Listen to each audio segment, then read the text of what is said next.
अस्सलाम वालेकुम व्यूअर्स, आप सबको एक दफ़ा फिर मेरे यूट्यूब चैनल में खुशामदीद। व्यूअर्स, हमने एक्सरसाइज 11.1 का क्वेश्चन नंबर फर्स्ट कर लिया था। अब हम चलते हैं सेकंड की तरफ, लेकिन सेकंड पर जाने से पहले मैंने आपको बताया था कि ये सेकंड और क्वेश्चन नंबर 5 जो है, इनमें ये साइन 45 कॉस 45 साइन 60 कॉस 30 इनकी वैल्यूज़ को पुट करना है। तो आपको कैसे पता लगेगा कि इनकी क्या क्या वैल्यूज़ हैं? तो इन दो क्वेश्चंस को सॉल्व करने के लिए मैं आज आपको सबसे पहले ट्रिग्नोमेट्रिक वैल्यूज़ टेबल बताऊंगी, ठीक है, ताकि आपको याद रहे कि इनकी वैल्यूज़ क्या क्या हैं। सही है? तो सबसे पहले आपने क्या कर लेना है, आपने एक टेबल बना लेना है।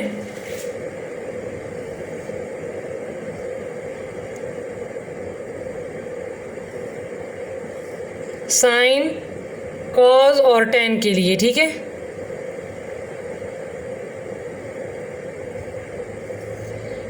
तो यहाँ पर मैं लिख लेती हूँ साइन, यहाँ पर मैं लिख लेती हूँ कॉस, यहाँ पर मैं लिख लेती हूँ टेन। अब आपने क्या कर लेना है, यहाँ पर लिख लेना है 0, यहाँ पर लिख लेना है 30 डिग्री, यहाँ पर 45, यहाँ पर 60 और यहाँ पर 90, ठीक है। अब आपने क्या कर लेना है कि आपने यहाँ पर इस तरह कर लें, यहाँ से स्टार्ट करें √0, √1, √2, √3 और ये √4, और इन तमाम को डिवाइड कर लें 2 पर, ठीक है। अब ये साइन 0 इसके बराबर नहीं है, इसको मैंने अभी सॉल्व करना है, ठीक है। अब मैं एक एक को सॉल्व करती जाती हूँ। तो ये मेरे पास √0 और 2 है, तो हमारे पास √0 बराबर, जब हम 0 का अंडर रूट ले तो वो हमारे पास 0 होता है, तो ये आ जाएगा 0/2। और जो चीज़ भी न्यूमरेटर 0 हो और डिनोमिनेटर जो भी हो, लेकिन अगर न्यूमरेटर 0 हो तो वो आ जाएगा 0। तो लिहाजा यहाँ पर साइन 0 जो है वो 0 के बराबर आ जाएगा। इसी तरह √1/2 है, तो √1 जो है, √1 ये हमारे पास 1 के बराबर होता है, ठीक है। तो ये मेरे पास आ जाएगा 1/2, तो इसकी वैल्यू जो आ जाएगी वो आ जाएगी 1/2। अब मेरे पास है √2/2, √2/2, तो यहाँ √2 है, यहाँ पर 2 है, तो आपने क्या कर लेना है, दोनों ऊपर नीचे आपने √2 को मल्टीप्लाई एंड डिवाइड कर लेना है। तो √2 और √2 कितने हो गए, √4, और नीचे आ गया 2 जब मैं इस इस 4 को अंडर से बाहर निकालूंगी तो ये मेरे पास आ जाएगा 2, और ये 2 एज इट इज़, तो 2 से कैंसिल हो गया, तो ये रह गया 1 तो इसकी वैल्यू जो है साइन 45 की, इसकी वैल्यू हमारे पास आती है 1/√2। ये मैंने सॉल्व आप करेंगे तो तब ये वैल्यूज़ आ जाएंगी, और एक दफ़ा ये हिस्सा आप सॉल्व कर लें तो फिर नीचे वाला जो हिस्सा है वो आपको सॉल्व करना बहुत इजी होगा। अब ये है √3/2, इसका हम कुछ भी नहीं कर सकते, इसके लिए इसको हमने बिल्कुल नहीं छेड़ना, ये एज इट इज़ इसकी वैल्यू यही रहेगी।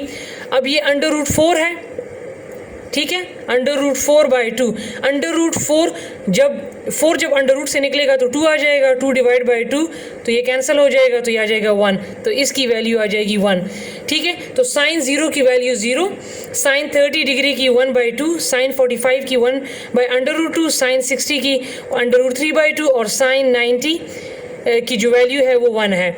अब आपने क्या कर लेना है, ये जो वैल्यूज़ हैं, ये जो 0, 1/2, 1/√2, √3/2 और 1 जो मैं लाई हूँ, ये वैल्यूज़ जो हैं आपने अब कॉज में इनको लेफ़्ट साइड से लिखना है। कैसे? ये 1 है तो ये आपने 1 लिख लेना है, इसके बाद क्या है √3/2, तो ये लिख लें √3/2, इसके बाद 1/√2, इसके बाद 1/2, ठीक है, और इसके बाद 0। ये जो वैल्यूज़ में लाई थी इसको मैंने कॉज में लेफ़्ट साइड से पुट कर लिया।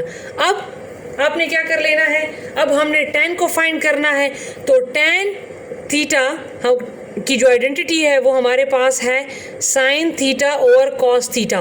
कहने का मतलब ये है, ये जो वैल्यूज़ आई हैं इनको आपने tan में डिवाइड कर लेना है, ठीक है, सही है। अब ये कैसे, 0/1, अब मैं tan की वैल्यू फाइंड कर रही हूँ, tan 0 फाइंड कर रही हूँ, तो साइन 0 है और cos 1 है, तो ये आप लिख लेंगे 0/1। इनको मैं डिवाइड पहले कर लूँ, ठीक है। ये है 1/2 डिवाइड बाय √3/2, फिर ये है 1/√2 डिवाइड बाय 1/√2, ये है √3/2 डिवाइड बाय 1/2, और ये है 1/0। जो वैल्यूज़ में लाई थी उनको मैंने कॉस की वैल्यू पर डिवाइड कर दिया है। अब इनको मैं एक एक को सॉल्व करूँगी, तो ये ऊपर 0 है, तो इसका मतलब है कि इसकी वैल्यू तो 0 आ गई। ये 1/2 है और डिवाइड बाय √3/2 है, तो डिनोमिनेटर से कट जाएगा, तो ये मेरे पास आ जाएगा 1/√3। तो इसकी जो वैल्यू है वो आपके पास आ जाएगी 1/√3, ये इसकी वैल्यू होगी। tan 30 किसके बराबर होगा, 1/√3। अब tan 45 हमारे पास क्या है, 1/√2 डिवाइड बाय 1/√2, 1/√2 ये भी है, 1/√2 ये भी है, तो ये कैंसिल, तो इज इक्वल टू 1। तो इसकी जो वैल्यू है वो आ जाएगी 1, tan 45 1 के बराबर आ जाएगा। अब tan 60 जो है वो मेरे पास क्या है, √3/2 डिवाइड बाय 1/2, तो डिनोमिनेटर 2 से कैंसिल हो गया, तो ये रह गया √3/1। नीचे 1 की आप लिखते हैं नहीं लिखते हैं, लेकिन आपकी अपनी मर्जी, लेकिन हम 1 को नहीं लिखते, ठीक है। जब डिनोमिनेटर में 1 आ जाता है उसको नहीं लिखते, तो लिहाजा tan 60 जो है वो √3 के बराबर आ गया। और जब भी 1 0 पर या ऊपर कुछ भी हो 0 पर डिवाइड हो तो वो हमारे पास आ जाता है अनडिफाइंड। तो ये हैं इनकी वैल्यूज़, ठीक है। तो ये था मेरे पास ट्रिग्नोमेट्रिक वैल्यू टेबल। इंशाल्लाह अब इसके बाद हम जो है वो नेक्स्ट क्वेश्चन स्टार्ट करेंगे, ठीक है।